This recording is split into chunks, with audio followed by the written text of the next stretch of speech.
Allez, c'est parti. Allez, je suis aujourd'hui aux Hachem pour le schéma de Edna Batrina, Shimon Ben Amisha, tous les Amo Israël, les Abdil, Koulou Ishmat, premier Amo Israël. Allez, on commence rapidement. Qui suis aujourd'hui aux Hachem.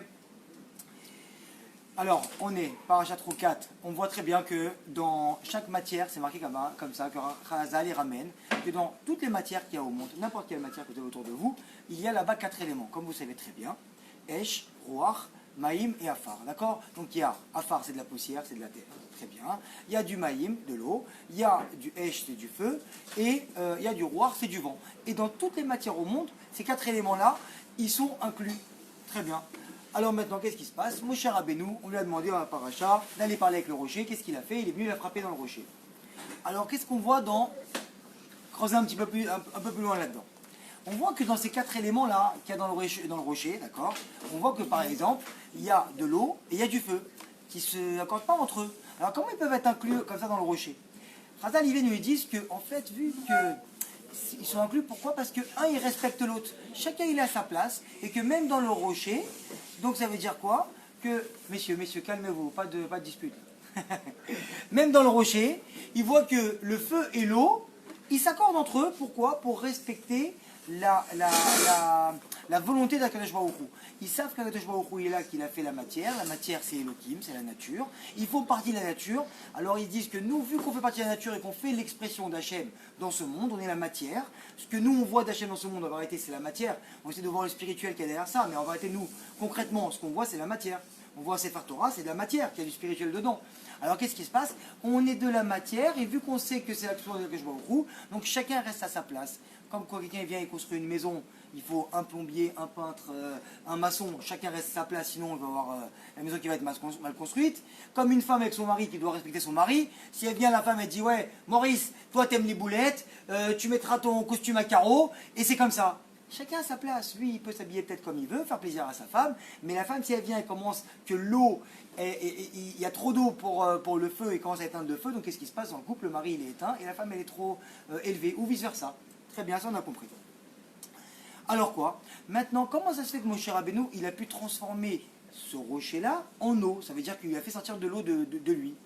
Alors qu'est-ce qu'il y a? C'est ramené là-bas que Moshe Rabbeinu, vu que lui, il est tzaddik et qu'il est anav, et que lui aussi, le Hanaf, c'est la personne qui est humble, il s'est resté à sa place, exactement par exemple comme l'eau et le feu dans le rocher là-bas. Alors vu que lui, il s'est resté à sa place, il est au même rang. Vu qu'il est au même rang, il est tzaddik. Vu qu'il est tzaddik, il peut avoir une influence sur la matière. C'est comme ça que quand vous allez voir des tzaddikim, que eux, ils sont très très humbles, qui font l'expression d'Hachem dans ce monde-là, alors eux, ils peuvent venir et faire des miracles, influencer sur la matière. Parce qu'ils rentrent dans ces 4 éléments-là, dans le Esh, le Ruach, Maïm et Afar. Ils sont à l'intérieur, ils s'incluent à l'intérieur et eux ils peuvent les moduler et les modeler comme ils veulent parce que on sait très bien que le tzaddik, lui il dit la chose et Hachem il mekayem et Hachem il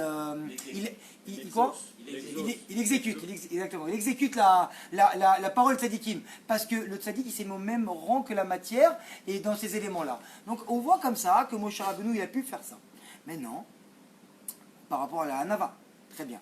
Qu'est-ce qui c'est le symbole de la Nava, comme ça on aura un petit ridouche, c'est que le Aleph, il ne s'est pas présenté devant Hachem pour commencer la Torah. La Torah commence par Bereshit, par un bête. Pourquoi? Aleph, il s'est dit, moi je ne suis pas au niveau, moi je ne vais pas venir me présenter. Alors Akadosh Baruch Hu, il a regardé comme ça toutes les lettres de l'alphabet hébraïque, et il a pris le Aleph, il a dit, maintenant que toi tu t'es reculé, que tu n'as pas voulu venir, c'est moi qui vais être sur un piédestal, je vais commencer les 10 paroles, les 10 commandements, Anochi Hashem Elokecha, par un Aleph, c'est par toi que je vais commencer, parce que toi quand tu viens tu t'annules, moi je peux venir et je peux m'installer en toi. Alors qu'est-ce qui se passe? Comment Hashem s'installe dans le Aleph? On voit que le Aleph il est fait comme ça et comme ça, donc c'est un Vav, tordu, avec 2 petits Yud, Yud, 10 et 10, Vav 6, 26 au nom d'Hachem. C'est qu'une personne, on voit très bien que par rapport au Aleph, quand une personne elle vient et qu'elle annule sa volonté à elle pour faire la volonté d'Akadosh Baruch Hu, donc c'est-à-dire quoi qu'il est un ave, il s'est enlevé comme Moshe Rabbeinu ici. Alors Akadosh Baruch Hu, il peut venir, il peut s'installer en lui et il aura de l'influence. C'est-à-dire qu'une personne qui rentre à la maison qui est un ave, qui dans les nous, il a des problèmes avec ses enfants, un problème avec sa femme, si lui il travaille sur lui-même, alors il aura de l'influence sur les matières qui sont autour de lui, sur la famille qu'Akadosh Baruch Hu lui a offert. Donc quelqu'un qui vient, qui veut réparer une dispute avec sa femme, alors répare-toi toi d'abord et tu verras que bizarrement, tout seul, ta femme va devenir bien avec toi. Et que tes enfants ils vont devenir corrects avec toi. Et que les gens au travail, ils vont devenir sympathiques avec toi. Parce que toi, tu es venu, tu t'es réparé tout seul. Donc Hachem, il s'est installé en toi. Eux, ils vont voir ça et ça va les influencer à devenir bien avec toi. Ça, c'était un premier point. Maintenant, on avait dit quoi? Que Hachem, il demande à Moshe Rabbeinu d'aller parler au rocher. Sors. Les Bnei Israël, ils ont soif. Va faire un kiddush Hachem. Moshe Rabbeinu, il est venu, il a dit on va faire un grand kiddush Hachem. Venez. Venez, rassemblez-vous, vous allez voir le rocher, il va ramener, Myriam elle n'est plus là, il va ramener maintenant, on va ramener de l'eau, par votre route à vous. Et ils sont arrivés les Bnei Israël malheureusement, toujours avec le Erevra et un petit peu d'Yetzerara. Ils lui ont dit, Moshe Rabbeinu, toi tu vas faire quoi, un tour de magie? Toi tu sais très bien que ce rocher-là, il vient, il donne de l'eau directement, tu vas attendre un bon moment, tu vas lui dire, donne de l'eau, et comme un tour de magie, parce que toi tu as des tours de sorcellerie en toi, Chas Shalom, alors tu vas sortir de l'eau de l'eau de là, on avait parlé de ça la dernière fois déjà. Alors, de l'eau du rocher. Alors, qu'est-ce qui se passe? Il est venu, il lui a dit, non, non, c'est pas comme ça que ça marche. Moi, mon cher Rabbeinu, moi je veux que tu me sortes de l'eau de là. De cette pierre-là, tu me sors de l'eau. L'autre, il est venu, non, non, non, pas du tout, de cette eau-là. Non, de ce rocher-là. Non, de ce rocher-là. Non, de ce rocher-là. Mon cher Rabbeinu a dit que c'est comme ça, on va faire un Kiddush Hashem, c'est comme ça que vous voulez faire un Kiddush Hashem. Vous voulez me mettre à l'épreuve à Kodesh Baruch Hu. Nous, on est venus pour grandir son nom et vous voulez l'écraser? Alors ok, pas de problème.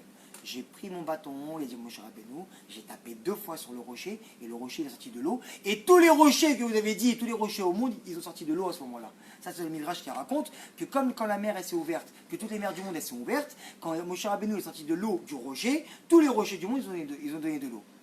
Très bien. Moshe Rabbeinu, qu'est-ce qui t'est arrivé? Tu t'es énervé? Qu'est-ce que t'es parti où là? On est venu, on t'a demandé de parler au rocher pour faire un kiddush Hashem, sors l'eau du rocher. Ne viens pas maintenant avec tes tarboulottes, venir dire non, moi je sais mieux qu'est-ce qu'il faut faire, je vais taper sur le rocher et je sors de l'eau. Parce que quand il y a eu la plaie des grenouilles, qu'est-ce qui s'est passé avec les grenouilles? On leur a dit allez-y, allez-y, envahissez. Comme les Égyptiens, eux, ils n'ont pas essayé de dormir les Bnei Israël la nuit, ils ont fait travailler. Alors il y a eu la plaie des grenouilles que eux aussi ils vont croasser toute la nuit, embêter les Égyptiens pour pas qu'ils dorment. La plaie des grenouilles, ça a duré 7 jours. Alors c'est où qu'il fallait que ce soit les grenouilles en vérité? Si vous étiez une grenouille, c'est où que vous aurez fait la meilleure avoda d'Hachem? Où c'est que vous aurez embêté le plus les Égyptiens? D'après vous? Dans la chambre à coucher. Toutes les grenouilles elles sont parties dans la chambre à coucher. Mais à Kodesh Baruch Hu, il y a des grenouilles, elle est partout. Alors il y a des grenouilles, on leur a dit, vous pouvez aller aussi dans les fours. Alors il y a des grenouilles qui ont dit non, nous on va mieux servir Hachem dans la chambre à coucher que dans les fours.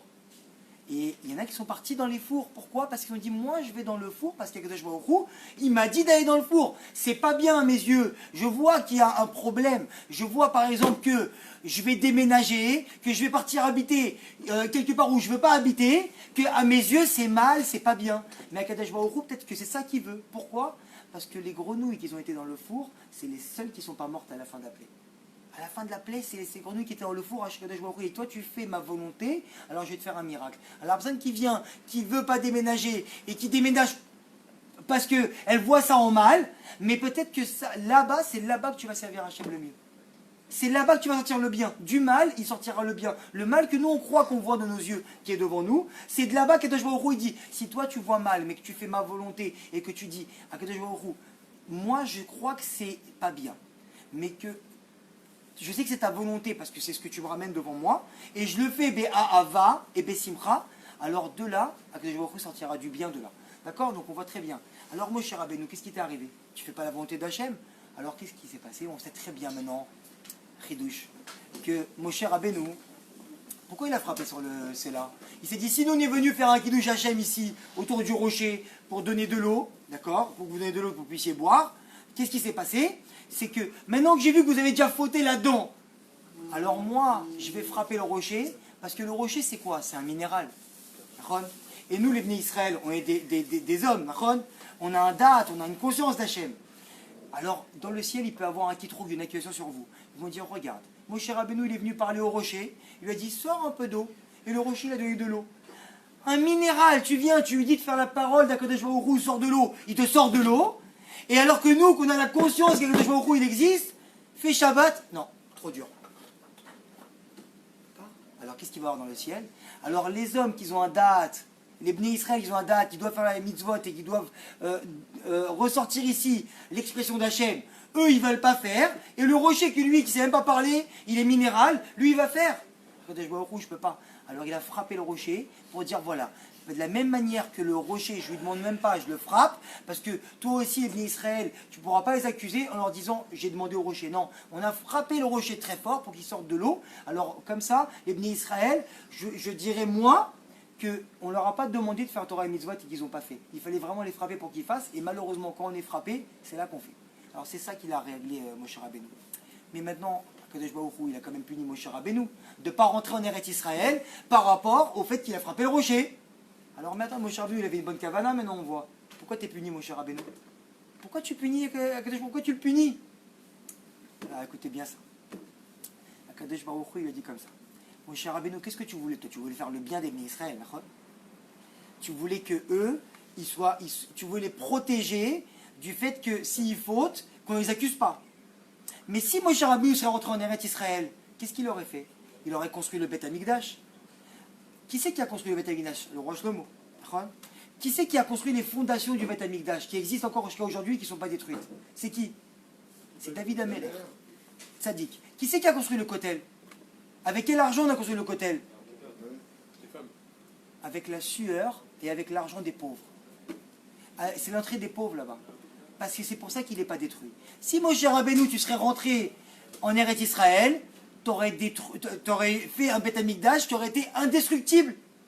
Mais comme on sait très bien qu'Akadosh Baruch Hu, il aime les Bnei Israël plus que tout, et il nous aime plus que nous, on nous aime nous-mêmes, et plus que ce qu'on aime nos enfants, alors qu'est-ce qui se passe? C'est que quand Akadosh Baruch Hu, il veut frapper sur les Bnei Israël, il va d'abord frapper sur le Beth Amikdash. C'est pour ça que le Beth Amikdash il a été détruit. Parce que les Bnei Israël, ils ont fait des fautes. Et vu qu'Akadosh Baruch Hu, il ne voulait pas les détruire, il a détruit sa maison en lui-même. Il dit à Akadosh Baruch Hu, je vous aime tellement que moi, je préfère détruire ma maison. Je dors dehors et vous, restez en bonne santé. Alors, qu'est-ce qui se passait? Moshe Rabbeinu serait rentré en Eretz Israël. Le Beth Amikdash, il n'aurait pas pu être détruit. Alors, qu'est-ce qu'il aurait fait à Akadosh Baruch Hu? Il aurait été obligé de frapper les Bnei Israël. Alors il lui dit comme ça, il lui dit, Moshe Rabbeinu, c'est pas du mal que tu rentres pas en Eretz Israël, c'est du bien.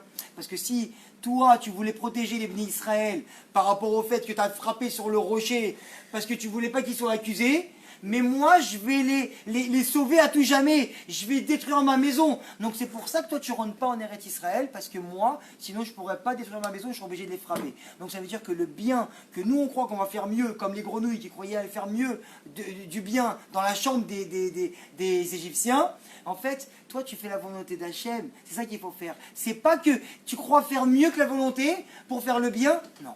Tu fais ce qu'il t'a dit Hachem, tu rends agréable parce que le bien ultime c'est Hachem. C'est qu'Akadosh Baruch Hu, il vient et il dit, si moi, toi mon cher Rabbeinu, tu as voulu protéger les Bnei Israël en frappant sur le rocher, tu vas être puni quand même parce que moi le bien ultime c'est moi qui l'ai. Moi je sais mieux faire encore plus de bien que toi tu peux le savoir, que l'être humain il peut le savoir, même si à nos yeux on croit que c'est du mal. On va finir comme ça par une petite histoire très rapidement. Une fois, il y a un roi chinois à l'époque qui n'avait jamais eu d'enfant. Et il cherchait à avoir des enfants. Donc il a eu beaucoup de femmes, mais pas d'enfants. Donc il était stérile. Et il s'est dit quand même, il y a un problème. Il est arrivé dans l'âge, à l'âge de 70 ans, il s'est dit là j'ai un problème. J'ai plus de descendants. J'ai plus personne qui va prendre le royaume. Comment je vais faire? Alors il a eu une idée. Il a dit à tout le royaume, il a envoyé des lettres comme ça. Il a dit, venez tous les parents avec vos enfants. Tous les enfants du royaume, il faut qu'ils soient là. Très bien. Donc le lendemain, tous les enfants, ils étaient là. Alors qu'est-ce qui se passe? Il a dit à tous les enfants, voilà, maintenant que vous êtes là, on va vous donner tous une graine et un pot avec de la terre.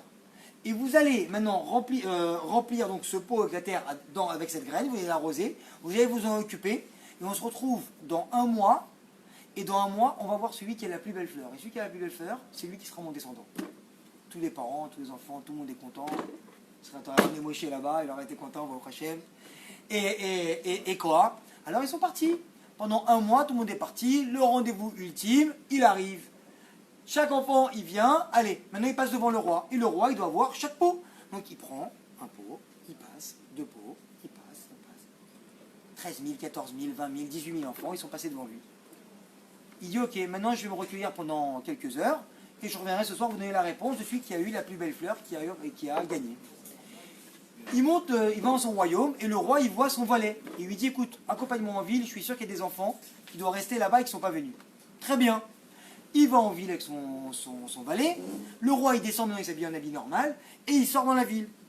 Et il ne trouve pas d'enfant, sauf un enfant qui est assis par terre, en train de pleurer, avec son pot et une petite tige. Et il regarde l'enfant et il dit, qu'est-ce que tu fais toi? Il fait rien, il fait, tu dois pas être avec l'autre enfant? Il lui dit, oui, mais le problème qu'il y a, c'est que moi j'ai arrosé tous les jours j'ai mis de l'eau, tous les jours je vais parler avec cette tige-là même pour qu'elle pousse. Mais il n'y a pas de fleurs, il n'y a qu'une petite tige qui est sortie. Et j'ai pas compris. Alors je ne vais pas me présenter devant le roi, parce qu'il ne savait pas que c'était le roi. Avec une tige, ils sont deux. Et le roi il a regardé, il lui a dit, viens avec moi. Il l'a ramené avec lui. Donc le soir, tout le monde était là, tous les enfants. Et il a ramené ce petit garçon-là. Et il lui a dit, voilà le gagnant de ce concours. Les enfants ne comprennent pas, ils sont là, bon c'est le roi. Donc quand on y va, on dit, hey, oh, il n'y a pas de fleurs. Et le petit garçon il regarde son pot, il regarde le roi, il regarde son pot, il regarde le roi, il se dit, il n'y a pas de fleurs. Et le concours, c'est la plus belle fleur. Il dit, je vais vous expliquer ce qui se passe. Pourquoi lui, il a gagné, vous n'avez pas gagné? Parce que moi, toutes les graines que je vous ai données, elles étaient pourries. Les graines que je vous ai données, il ne peut pas avoir de fleurs. Il peut avoir qu'une tige qui pousse. Mais vous avez planté, vous avez vu que la tige, elle pousse et qu'il n'y a pas de fleurs qui arrivent. Vous avez fait quoi? Vous avez pris des graines à vous, vous les avez mis dedans pour avoir une belle fleur. Et me l'a ramené. Et lui, ce garçon-là, il a joué le jeu. Comme ça, il disait Chachamim, Akadosh Baruch Hu. Ils disent que vous n'avez pas arnaqué. Ça veut dire qu'Akadosh Baruch Hu, il vient et te dit, écoute-moi, quand moi je te donne une femme qui te correspond à toi, ne viens pas chercher autre chose, parce que cette femme-là, c'est la meilleure. Ne viens pas arnaquer les gens. Ne viens pas que tu rentres le soir à 11h parce que tu n'as pas envie de voir ta femme pour parler. Ne viens pas que tu parles le matin très tôt et tu vas à la synagogue toute la journée t'enfermer à la synagogue, même si c'est une plus grande des mitzvahs, pour pas aller t'occuper de ta femme parce que ta femme elle te saoule, parce que ta femme, c'est ce que je t'ai donné. Il faut jouer le jeu. C'est-à-dire que le mec qui vient, qui a un gosse, qui lui casse la tête, qui peut pas venir le subvenir à ses besoins, il peut pas parler avec lui, il peut pas. Alors qu'est-ce qu'il va faire? Le père, toute la journée, il va l'éviter. Alors qu'est-ce qui se passe? Il ne peut pas lui parler, il ne peut pas communiquer avec lui, parce qu'en vérité, il t'a donné une femme, des enfants, une famille, un patron, des amis, pour venir te mettre dans le droit chemin et communiquer avec toi. Maintenant, si toi, tu viens, tu prends ta graine à toi, tu fais ce que toi, tu as envie, et que tu rentres pas, et tu joues pas le jeu d'Akadosh Baruch Hu, alors Akadosh Baruch Hu, il ne va pas te choisir comme ce roi chinois là qui t'a pas choisi. Alors qu'est-ce qui se passe? Akadosh Baruch Hu, il donne les éléments pour venir se réaliser et grandir dans ce monde-là. Si ta femme, elle te casse ta tête, parce que c'est ta faute, parce que tu dois travailler sur toi-même, avancer dans la hanava, dans la colère, dans la radinerie, dans tous les éléments que Akadosh Baruch Hu, il est venu pour te faire grandir. Et si toi, tu grandis pas, alors tu joues pas le jeu d'Akadosh Baruch Hu, Akadosh Baruch Hu, il va te faire perdre, et tu vas revenir en Gilgoul, et c'est reparti, et encore une autre femme, des autres enfants, jusqu'à que tu joues le jeu, et que tu arrives à la fin, Bezrat Hashem. Alors Bezrat Hashem, j'espère que on verra qu'on va grandir Bezrat Hashem et avancer Bezrat Hashem.